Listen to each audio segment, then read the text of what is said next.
She wasn't tapping on my window. She was scratching. Long, slow drags of something brittle and dry against the glass.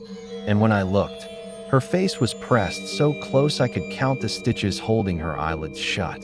Nightbound Bloodline presents 5 scary stories about urban legends in Mexico.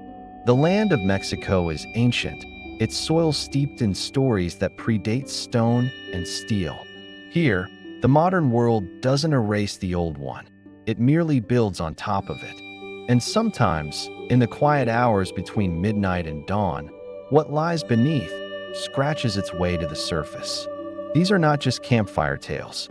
They are accounts from those who walked familiar streets, only to find a door left open to something forgotten and hungry. Story 1. La Planchada, the press nurse. Our first account comes from a young man named Mateo. He was a night shift orderly at Hospital General in Puebla, a skeptic by necessity. He sent us this recording, his voice still tight with a fear he cannot rationalize away. My name is Mateo. I'm 24. For the last 3 years, I've worked the midnight to 8 shift at the old hospital. You see things, you know? Sickness does strange stuff to people. The mind plays tricks in those long, fluorescent-lit halls. So I learned to shut it all out. I don't believe in ghosts. I believe in exhaustion, in stress, in the shadows your own eyes make when you've been awake for 20 hours. At least, I did believe that. Until I met her. La Planchada. It was a slow Tuesday, maybe 3 a.m. The kind of dead quiet where you can hear the hum of the refrigerators in the morgue 2 floors down. I was doing my rounds on the 3rd floor, surgical recovery. Most patients were sedated. The only light was from the nurse's station and the little LEDs on the machines. The air smelled like antiseptic and old coffee. I was pushing a cart of fresh linens, the wheels squeaking on the polished tile, a sound so familiar it was part of my own heartbeat. I turned into Ward C. That's when I heard it. Another set of footsteps. Crisp, clean, deliberate. A sharp click-clack of heels on tile, keeping perfect time with my squeaky cart. I stopped. The clicking stopped a half-second later. I looked back. The long hallway behind me was empty, lit only by every other overhead light. Just a tunnel of pools of light and shadow. I shook my head, blamed the echo. Started again. Squeak roll, click clack. Squeak roll, click clack. My skin prickled. It wasn't an echo. It was a pace. Someone was walking behind me, matching me step for step. I turned fast this time. Hello? Nurse Rodriguez. Nothing. But the air, it had changed. That sterile hospital smell was gone, replaced by something faint, like old perfume and starch. Heavily pressed starch. I decided to just finish the round quick, get back to the station. My neck was crawling. As I passed room 307, I glanced in. Old Senor Ruiz was asleep, and standing at the foot of his bed, her back to me, was a nurse. Tall, impossibly straight. Her uniform was pristine, snow white, and stiff. Every crease so sharp it looked like it could cut you. Her cap was perched perfectly on dark hair pulled into a severe bun. She was just standing there, looking down at Ruiz. Something was wrong. The uniform, it wasn't modern. It was old-fashioned, from like the 1940s or something. And she was too still. Not like a person resting, but like a mannequin. Then, she tilted her head. Just a slight, mechanical movement. I saw the profile of her cheek. It was pale. Not sickly pale, but flat pale, like porcelain. I must have made a sound, a gasp, because she started to turn. Not her body first, but her head. It rotated towards me, slow and smooth. That's when I saw her face. It was beautiful, but utterly empty. No expression. Her skin had a waxy, seamless quality. And her eyes, they were dark, but they didn't reflect the hallway light. They were like 2 holes. She looked right at me. I couldn't move. She lifted one arm, a gesture so fluid it was unnatural, and pressed a single, pale finger to where her lips would be. Shoo. Then she pointed that same finger at Senor Ruiz. When I looked back at her face, she was smiling. It wasn't a kind smile. It was the smile of a doll, lips stretched, but eyes dead. I dropped the cart. Linen spilled everywhere. I just ran. I didn't look back. I could hear those click-clack heels behind me, not running, but walking fast, keeping pace, turning every corner I turned. The smell of starch and old perfume filled the hall. I burst into the nurse's station, panting. Carmen, the night nurse, looked up, annoyed. "What's wrong with you?" I choked out. The nurse in 307, old uniform. Carmen went sheet white. She didn't ask questions. She just grabbed a chart and said, "Senor Ruiz is in 309. Room 307. It's empty. It's been closed for repainting for 2 days." We went back, together. Room 307 was indeed dark, the bed stripped, paint cans in the corner. But on the floor, right where she had been standing, was a single, perfectly pressed, vintage nurse's cap. And the air still held that ghost of starch and forgotten flowers. I never went back to that floor alone. I quit a month later. People say La Planchada is a benevolent spirit, a guardian of the sick. They're wrong. What I saw wasn't caring. It was possessive. It was a thing that claims what it watches over. And it wanted me to be quiet while it tended to its patient. I know what I saw. It was as real as this phone in my hand. And sometimes, when I'm trying to sleep, I can still smell that starch, and I hear the steady, patient click-clack of heels in the dark, walking an endless round. A guardian angel or a territorial phantom. The legend of La Planchada is woven into the very fabric of Mexican medical lore, but Mateo's account suggests something far less comforting than the story's promise. It is a reminder that not all watchers in the dark wish us well. Story 2. El Charro Negro the Black Rider. Our next tale takes us to the lonely highways of Jalisco. It was sent to us by Ana, a long-haul truck driver for 10 years. A woman who knows every crack in the asphalt between Guadalajara and Mexico City, and who fears nothing on 4 wheels, until one night, she encountered something on 2. I'm Ana. I drive an 18-wheeler. Have for a decade. You learn to trust your instincts on the road, and you learn that most strange sights are just tired eyes. I don't believe in phantom hitchhikers or ghost cars. My world is diesel and deadlines.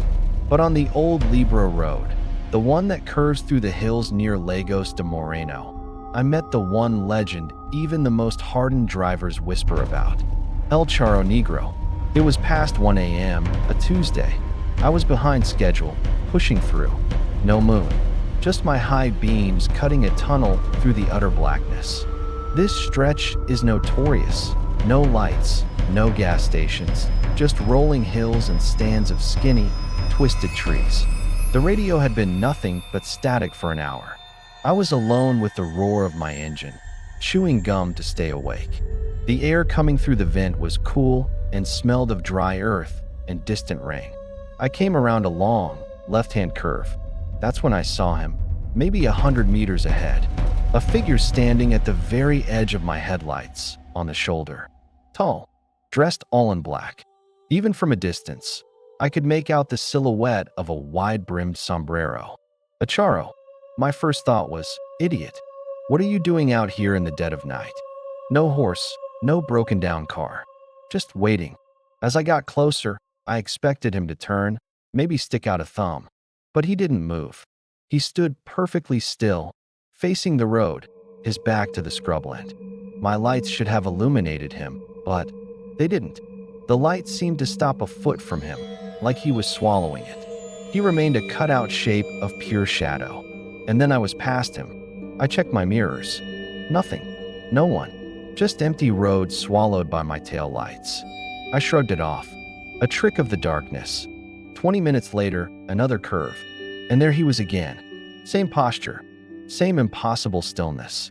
But this time, he was closer to the center line. Still in my headlights, but still untouched by the light. My hands tightened on the wheel. Coincidence? Had someone picked him up and dropped him off further down? No. There were no other taillights in sight. No turn-offs he could have taken. As I passed him this time, I turned my head. I had to see. His face was in shadow under the brim of the hat, but I felt his gaze. And I saw his clothes. They weren't just black. They were a formal Charo suit, intricate with silver embroidery that should have glittered, but instead looked like seams of cold ash. And his posture, it was too straight, unnaturally rigid. This time, a cold knot formed in my stomach. I pressed the accelerator. The truck groaned, picking up speed. I watched my mirrors like a hawk. For 5 minutes, nothing, just darkness. Then, in the next straightaway, I saw a movement in the rear view. A single, dark shape, now in the middle of the empty road behind me. Walking, not hurrying, just a steady, deliberate stride. But he was keeping up. My speedometer read 80 kilometers an hour. He was just walking and getting closer. The distance between us wasn't increasing, it was shrinking. I could see the details now, the flutter of his black tie, the way his boots didn't seem to quite touch the pavement. He was looking right at me, his face a void under that hat. I hit the gas harder, 90, 100. The truck was screaming. I'd look, then look away, and each time I checked the mirror, he was larger, clearer, closer. 50 meters. 30. He was close enough now that I should have heard my own engine. But all I could hear was a deafening silence and the pounding of my heart.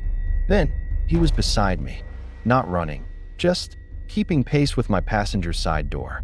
I didn't want to look, but I had to. I turned my head. He turned his. The void under the hat brim seemed to deepen. And then, slowly, he raised one hand. Not to wave. It was an invitation, a summons, to stop, to join him. I screamed. I don't know what I screamed. I yanked the wheel to the left, into the oncoming lane, and slammed my fist on the air horn. The blast was deafening, a physical shockwave in the silent night. I looked back.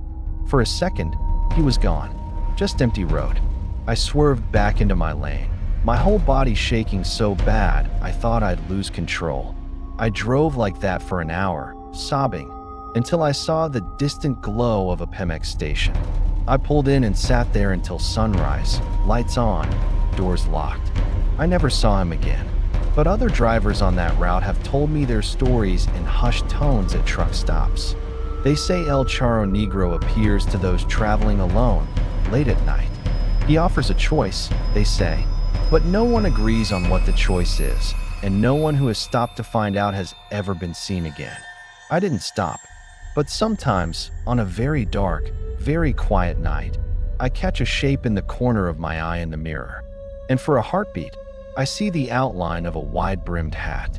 The road is a liminal space, a ribbon between destinations where one is neither here nor there. It is in these in-between places that legends like El Charro Negro find their power. Is he a lost soul, a devil, a collector of wayward travelers? Ana only knows that he is real, and his invitation is one she will spend her life fleeing. Story 3. La Llorona in El Drainage, the Weeper in the Drain. The legend of La Llorona is known across continents, a weeping mother searching for her drowned children. But in the sprawling, flood-prone metropolis of Monterrey, the legend has found a new, and some say far more terrifying, home. Our next account comes from Carlos, a city drainage engineer, a man of pipes, pressure, and pragmatism. My name is Carlos. I'm 41. I work for the city water department. My job is to check the main drainage tunnels, especially before the rainy season. It's a concrete underworld, damp, echoing, and it always smells of decay and stagnant water. I've seen rats the size of cats. I am not a superstitious man. You can't be, down in the dark. You trust your helmet light and your blueprint. But the old-timers, they always warn us. Don't go into the deep southern tunnels after sunset. That's where she got lost. They meant La Llorona. I'd laugh. A ghost and wailing woman in a drain pipe? Please. That was before the inspection on Calle Juarez. It was mid-July, the air thick enough to drink. We'd had flash flood warnings. My boss sent me to check a grate and valve cluster in the southern sector, a section that dated back to the 50s. I went down just as the last of the evening light was fading, around 8 p.m. The entrance was a rusty manhole that led into a wider main channel, about 8 feet in diameter. The moment I climbed down the ladder, the world changed. The city sounds vanished, replaced by the eternal drip, drip, drip of condensation and the distant, ghostly rumble of water flowing somewhere deeper. The beam of my headlamp cut through the gloom, catching swirling motes of dust and moisture. The smell was overpowering: wet concrete, rust, and that sweet sour tang of organic matter breaking down where the light never reaches. I found the valve cluster. Everything was in order, just some sediment buildup. I was making notes when I heard it. Not the dripping, not the distant water. A sound, faint, layered under the other noises. It was a voice, but not words. It was a low, shuddering exhale, like someone trying to catch a breath between sobs. It seemed to come from everywhere, from the walls, from the pipe ahead, from the dark water at my feet. I froze, my pen hovering over the clipboard. "Hello." My voice echoed, a foolish sound swallowed by the tunnel. The weeping didn't stop. It grew clearer.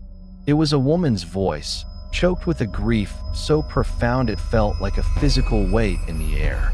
My skin went cold. "It's an echo from the street," I told myself. A TV, a distressed person. But the acoustics were wrong.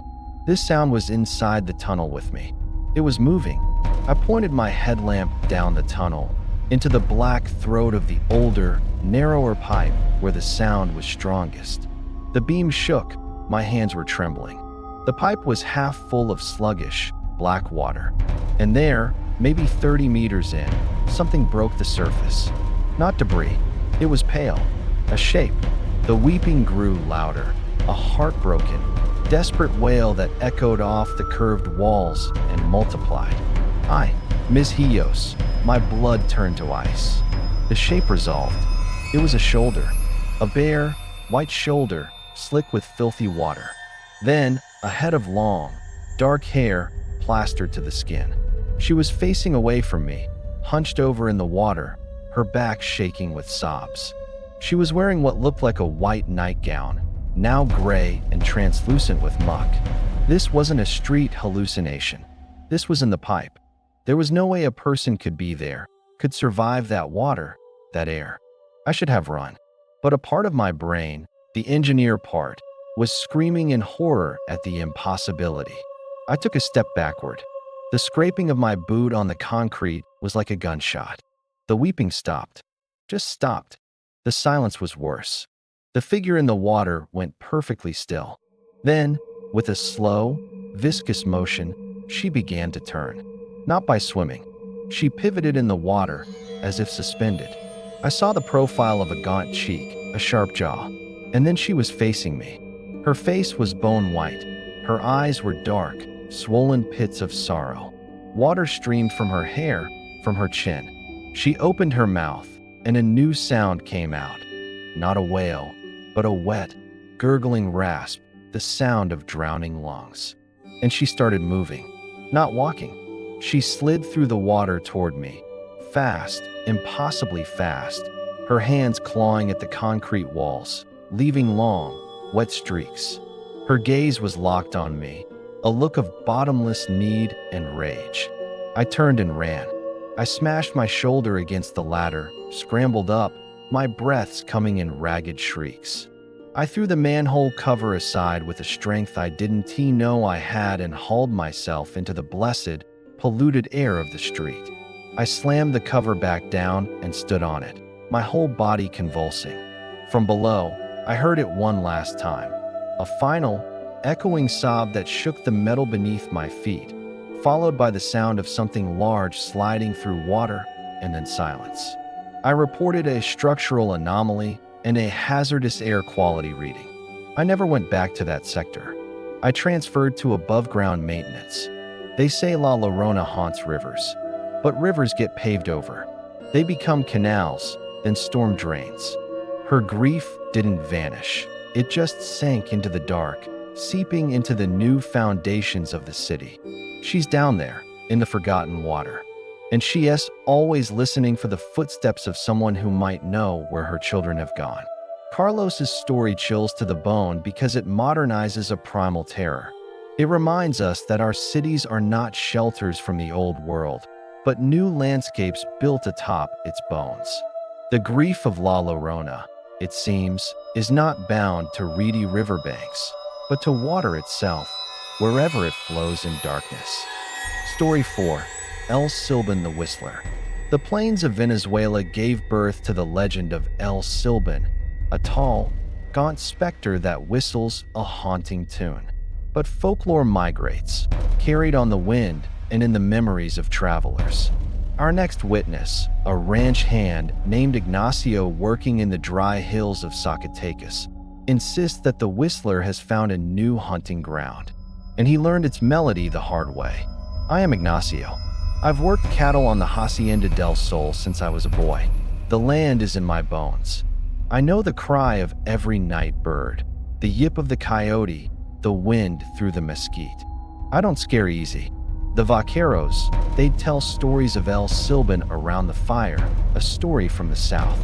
A tall man with a sack of bones, whistling a tune. A campfire story. Nothing for Zacatecas. I was wrong. It happened last autumn. We were moving a small herd to a lower pasture before a predicted storm. I was riding drag, following at the back to keep the stragglers moving. The sun was a blood-orange disk sinking behind the hills, throwing long, distorted shadows that made every cactus look like a reaching man. The air grew cold fast. The herd was restless, the cattle lowing nervously, their ears flicking at nothing. I put it down to the storm pressure. By the time we had them pinned in the lower corral, it was full dark. The other hands, Pablo and Luis, headed back to the main house in the truck. I stayed behind to double-check the gate and the water trough. I liked the solitude. Usually, I was tightening the last chain on the gate when I heard it. Faint, carried on the rising wind from the direction of the barren hills to the west. A whistle, not a cheerful tune. This was slow, mournful, and slightly off-key. The notes were clear. Do, sol, mi, do, sol, over and over. It was the tune from the stories. My hands went still on the chain. A coincidence. Some kid from a distant farm, maybe. But the sound, it didn't come from one place. It seemed to drift, swirling on the wind, sometimes closer to the left, sometimes the right. And then it stopped. The sudden silence was heavy, oppressive. The cattle in the pen behind me fell utterly quiet. Not a snort, not a shuffle. That S when I felt it. The feeling of being watched from the deep darkness beyond the fence line. Not by one pair of eyes, by something that saw me as clearly as if I stood in noon sun. I grabbed my rifle from my saddle scabbard and swung my lantern up. Its yellow light pushed back the dark in a wobbly circle. I peered into the scrub. Nothing. Then the whistle started again, much closer now, from my right. Do, sol me. I spun, the lantern light sweeping. And I saw him, at the very edge of the light, standing between two mesquite trees. He was tall, impossibly tall and thin, like a man stretched on a rack. He was dressed in tattered, old-fashioned campesino clothes, too short for his limbs, so his bony wrists and ankles stuck out. His face was in shadow, but I could see the hollows of his cheeks. And over his shoulder, he carried a long, stained sack that clattered softly as he shifted his weight. He was just standing there, staring at me. But the whistle wasn't coming from him. His mouth was a dark line. The sound was just in the air around him. As I watched, frozen, he took a step forward. Not a normal step. His leg unfolded too far, with a jerky, unnatural motion. The lantern light fully hit him then. His eyes, they were like two shiny black pebbles, reflecting no light, holding no thought, only a hollow, hungry attention. I raised my rifle. Alto! My voice cracked. He didn't stop. He took another of those long, stilted steps. The whistling grew louder, the notes drilling into my skull. Do, sol me do, sol. I fired a warning shot into the dirt ahead of him. The crack of the rifle was swallowed by the night. He didn't even flinch. The sack on his back clattered. I knew, with a certainty that froze my soul, what was in that sack. Bones. I backed up, toward my horse. The horse was wild-eyed, snorting, pulling at its tether. I couldn't turn my back on him. As I fumbled for the reins, the creature changed. It seemed to grow taller, its shadow stretching out toward me, long and thin like a spear. The whistling became frantic, higher-pitched, wrong. And then it was beside me, not from walking, but from the shadow just extending. I smelled it then, dry dust, old blood, and the sweet reek of decay. It leaned down, its face inches from mine. Up close, its skin was like cracked leather stretched over a skull. It opened its mouth. No whistle came out now, just a dry, rattling hiss, like bones shaking in a gourd. It was looking at my throat. I didn't think. I swung the lantern with all my strength. It shattered against its chest, kerosene flaring up in a sudden, brief whoosh. It didn't scream. It let out a sound like 1,000 locusts. I threw myself onto my horse, not even touching the stirrups, and dug my heels in. We bolted into the darkness, blind with panic. I didn't look back. I rode until the horse collapsed under me at the main house gate. I was babbling.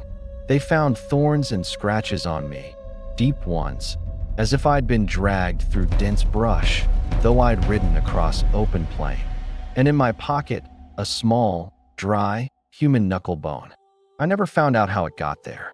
I left the Hacienda del Sol that night. They say El Silban whistles to gauge distance. When the whistle sounds close, he is far away. But when it sounds faint, as if carried on a far-off wind, he is right behind you. I hear that tune in my sleep. And sometimes, on a very still night, I'll hear a faint, off-key whistle from the empty lot next to my apartment. It sounds very, very far away. A migrant terror adapting to a new land. El Silban is not bound by borders, only by the loneliness of open spaces and the guilt of those who hear its tune. It is a hunter that uses sound as its snare, and its sack is never quite full. Story 5. El Anima Sola, the Lonely Soul. Our final story takes us from the vast landscapes into the heart of a colonial-era city, to a place where faith and desperation collide. It was sent to us by Sister Maria Elena, who served for 40 years in a convent in Guanajuato, a woman of profound faith, who now carries a doubt that chills her to her very core. I am Sister Maria Elena. For most of my life, I have served God in the convent of Santa Clara. I have tended the sick, comforted the dying, and prayed for the souls in purgatory. I believe in mercy. I believe in grace. And I believed, truly believed, in the power of prayer to soothe even the most tormented spirit. That was before I met the inhabitant of cell number 7. The convent is ancient, built in the 1600s. Its lower level contains old storage rooms, once used as isolation cells for nuns who fell ill, or, it is whispered, for those who broke their vows. They are rarely used now, just damp stone and dust. My duty included checking these spaces monthly for damp or pests. I always performed this task in the afternoon, when the sun still slanted through the high, barred windows. One Tuesday, I was late. A crisis with a sick sister had kept me. It was nearly dusk when I took my ring of old iron keys and my candle. The wiring is unreliable down there, and descended the narrow staircase. The lower corridor was a tunnel of shadows. My candle flame guttered in the cold draft that always seeped from the stones. The air was thick with the smell of wet earth, old incense, and time. I reached the 7th door, the last one on the left. As I fitted the key into the lock, I heard a sound from within. A sigh, not of breath, but of movement, like coarse fabric shifting against stone. I paused. A rat, perhaps. But the sound came again, followed by a soft, metallic clink, like a light chain being touched. "Hello," I called softly, my voice swallowed by the stones. No answer, but the feeling in the corridor shifted. The draft died. The air became still and heavy, pressing in on my ears. The candle flame shrank to a tiny, blue jewel of light, as if starved for air. I pushed the heavy door open. It groaned on hinges that hadn't moved in years. The cell was small, maybe 8 feet square, empty save for a stone bench and an iron ring set into the wall. My candlelight pushed the darkness into the corners. And in the far corner, something moved. Not a rat, a shape, hunched and humanoid, sitting on the floor. It was a woman. She was dressed in the tattered, gray remnants of a nun's habit, centuries out of date. Her head was bowed, long, unkempt hair hiding her face. Her hands were clasped in her lap, but not in prayer.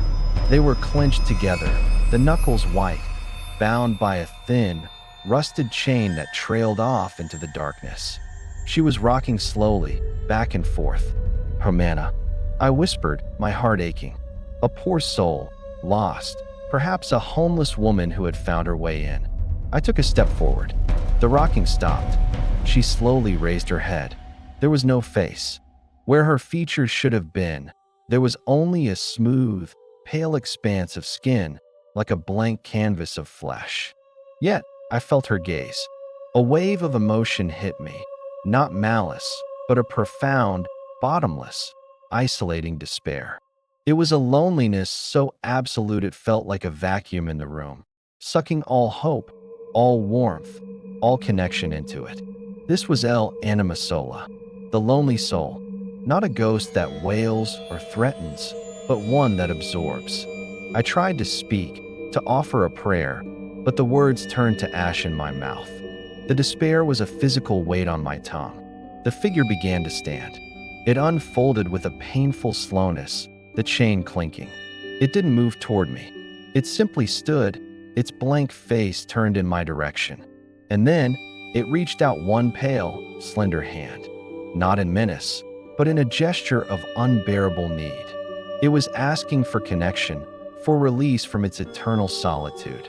And I knew, with the certainty of a nun who has administered last rites, that to touch that hand would be to share its fate, to have my own memories, my loves, my connection to God and others, siphoned away into that void, leaving me as empty and forgotten as she was. The candle flame guttered wildly.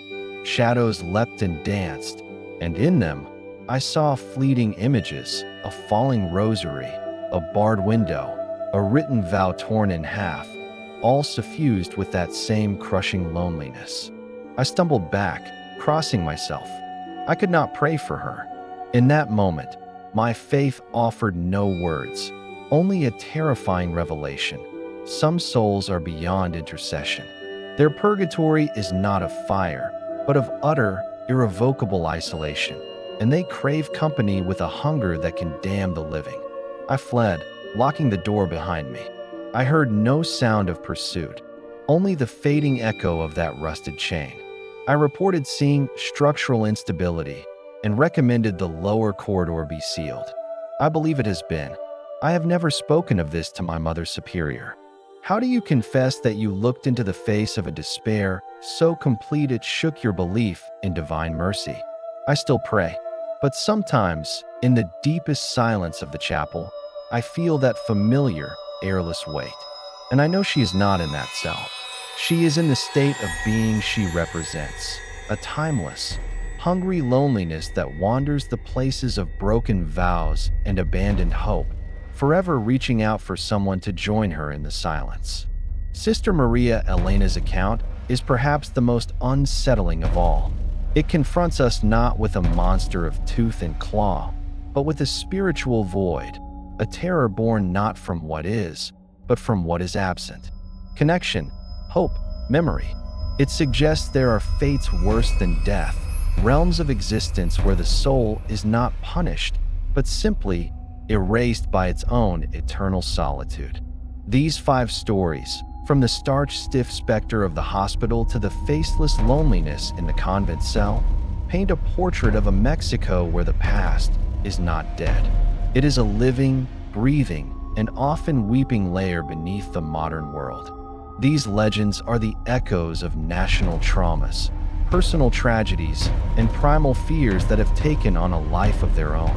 They are the dark guardians of memory, punishing the forgetful, haunting the places where grief seeped into the stones.